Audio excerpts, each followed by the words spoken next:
Y como todos los martes y jueves, ya se encuentra con nosotros el profesor José Rivera, experto en asuntos de política internacional, con quien estaremos dialogando sobre todas estas protestas que se están suscitando desde Ecuador hasta Irak.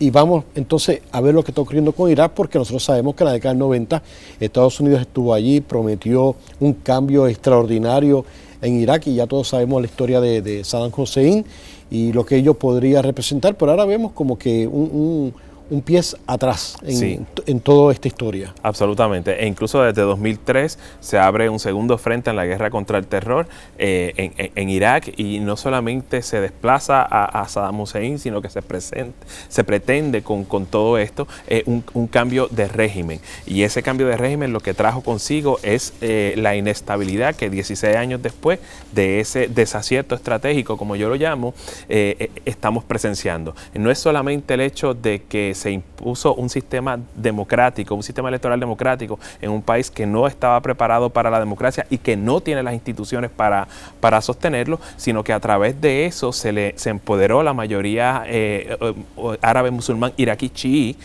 y empezó a practicar sistemáticamente un sectarismo que trajo consigo el vacío de poder que terminó ocupando Estado Islámico.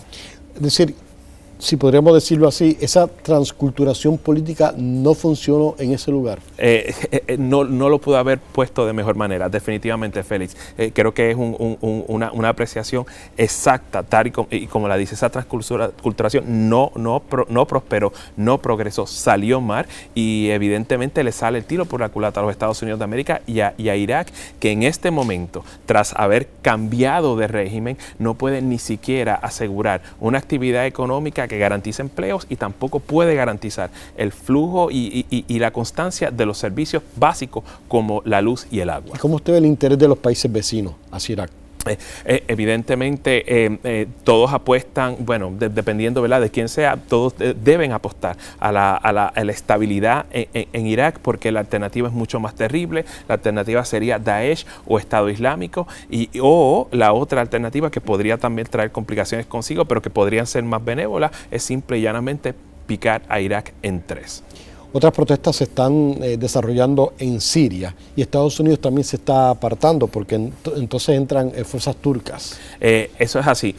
Luego de una llamada que hace el presidente turco Recep Tayyip Erdogan al presidente Trump, en su acostumbrado ademán, el presidente de los Estados Unidos anuncia por su instrumento favorito, Twitter, de que las tropas estadounidenses se estarían retirando del norte de Siria. Esto presenta una serie de complicaciones enormes, más allá del daño o las nuevas tensiones que hay en la relación entre Turquía y los Estados Unidos de América. Estamos hablando de que los Estados Unidos, y así lo ha manifestado no solamente el liderato congresional republicano y demócrata, sino también la alta oficialidad del Departamento de la Defensa de los Estados Unidos, de que se está cometiendo un error y de que en efecto se están abandonando quizá los que son los aliados más confiables de los Estados Unidos en ese pedazo de región que son los kurdos del Kurdistán sirio, y los miembros de las unidades de defensa populares, que han sido precisamente en términos militares esos aliados confiables. Vamos entonces a regresar acá, claro que sí, a la América, sobre todo con lo que está ocurriendo en Ecuador, precisamente con los precios del combustible.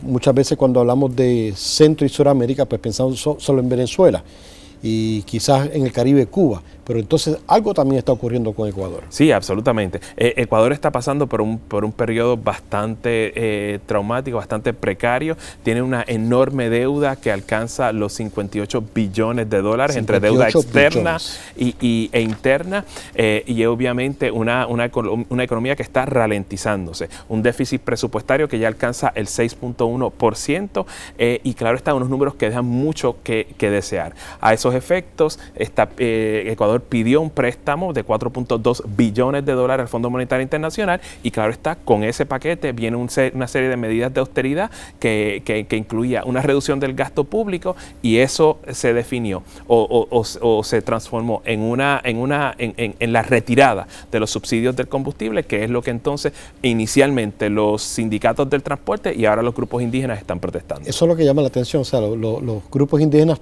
han entrado en esta lucha.